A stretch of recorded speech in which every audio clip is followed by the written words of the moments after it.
Pouvez-vous vous présenter? Oui, alors je m'appelle Vincent Robin-Gagit, je suis franco-hongrois, enseignant de français de formation, doctorant en sciences du langage et j'ai eu l'occasion dans ma vie de passer pas mal de temps en Chine et en Asie et donc d'apprendre la langue chinoise et entre autres de me marier avec une chinoise. Et donc un jour, ma femme, je ne sais pas exactement pourquoi, elle apprenait le français, enfin bref, elle a décidé de partir travailler en Afrique, donc on est partis tous les deux travailler pour une entreprise chinoise en Afrique. Et donc c'est de là que vient l'origine de ce roman.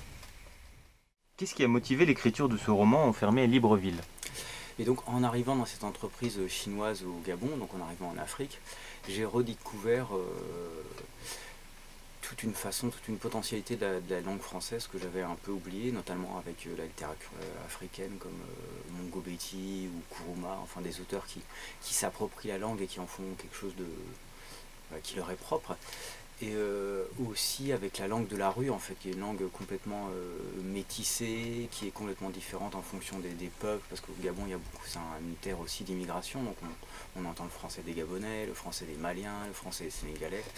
Donc tout un type de Français qui sont différents et qui sont tous riches. Il y a aussi l'argot Tolibangando, par exemple, qu'on parle dans les Mapanes, dans les quartiers un peu défavorisés de Libreville.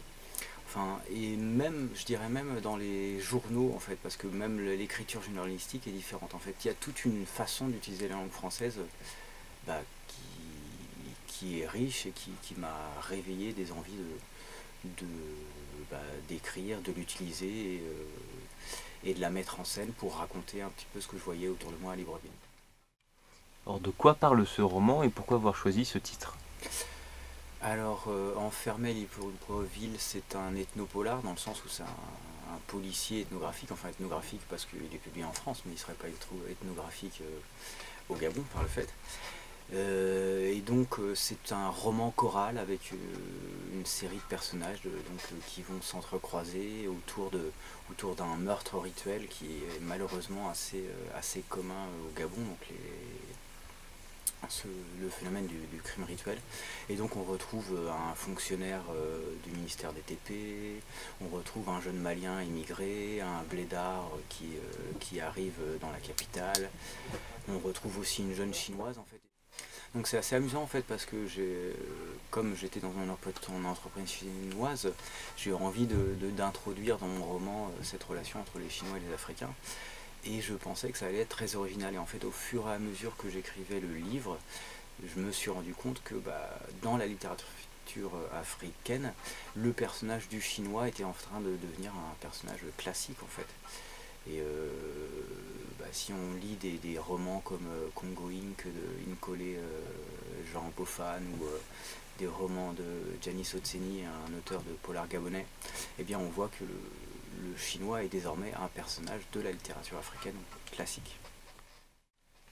Que pensez-vous de ce phénomène de la Chine-Afrique? C'est un phénomène complexe et divers, donc il y a plein de choses différentes. Il y a des entreprises qui s'installent avec des ouvriers, des familles qui viennent tout seuls, des sortes de pionniers, un peu comme à l'époque de la découverte du Grand Est américain. Et donc il y a vraiment beaucoup de choses différentes, du bien comme du mauvais. Après, ce qu'on peut vraiment être sûr, c'est que ça a permis de ramener le regard de l'Occident sur l'Afrique. En fait, avant que les Chinois s'y intéressent, c'était le continent perdu et on n'investissait plus, on ne le regardait plus. Et l'arrivée des Chinois, que ce soit bénéfique ou pas, a ramené le regard sur l'Afrique et l'intérêt de l'Occident sur l'Afrique. Est-ce que vous vous considérez comme un écrivain francophone?